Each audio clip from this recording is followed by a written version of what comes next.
You ever get a service writer, which I know most of you technicians have, that take a customer message and don't relay it to you properly? Yeah. That's what happened with this truck with the video I put out earlier. I'm still glad I put out the video showing you the connector number and stuff and talking about the situations with intermittent heated and cooled seats inoperable.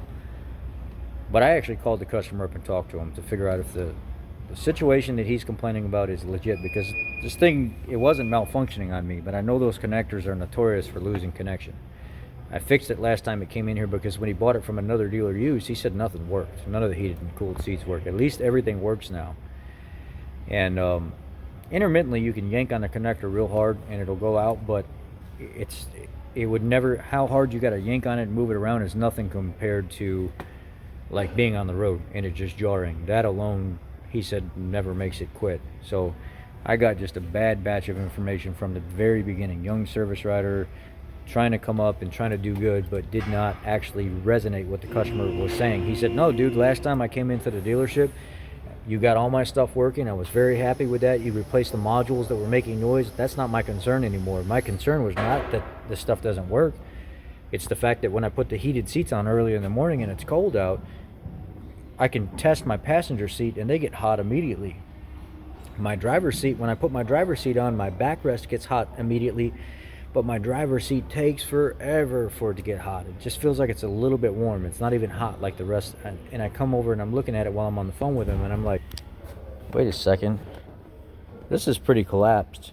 And this in here doesn't feel nowhere near as plush and as nice as the passenger side. It seems like somebody really wore into the seat. In the motor and the modules, it's working and it's actually getting hot. But this seat cushion needs to be replaced. It's an airflow issue. It has nothing to do. The motor's working, everything's working, the heated, it actually gets cool and hot. But this seat cushion is flat. It's all stressed out and stretched. It's actually sticking out further back a little bit than. Let's go look at the passenger side. Passenger side is nice and tall and firm, no crease marks. It's not all stretched and pushed back further. I can actually stick my fingers back here and actually feel where it ends. On that side, it goes up to like almost my knuckle before I can feel where it's pushed back and the foam is stretched.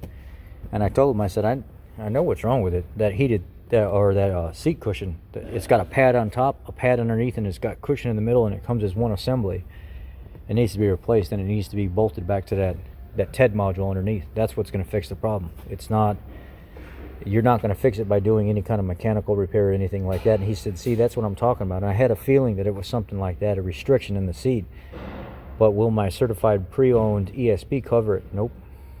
Certified pre-owned ESP does not cover wear items, and that's a $440 or a $408 seat cushion per warranty. So the customer is going to pay even more unless you actually go online and find it. And I'll give you guys the part number in case you run into this situation, you have something to go off of. So now that I got good information, there was never a problem with the repairs and stuff that I did.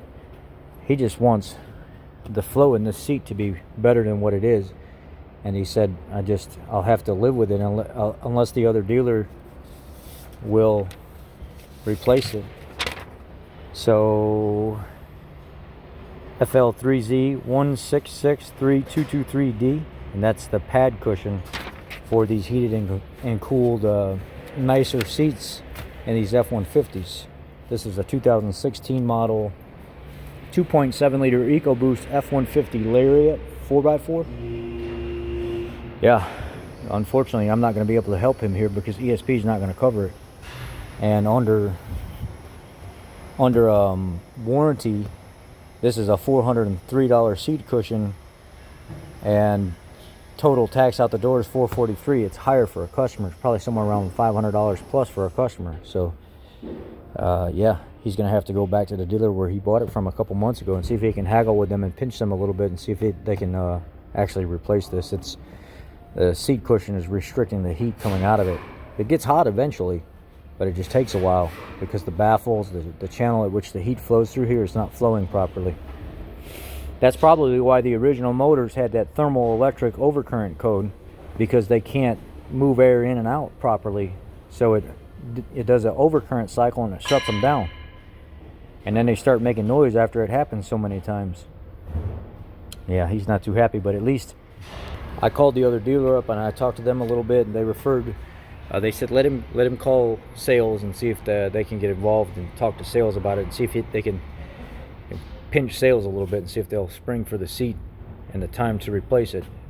Other than that, it's a used vehicle, and if it works when it's going through a CPO, it doesn't mean that it has to be brand new working. It just has to work. Anyhow, update on that.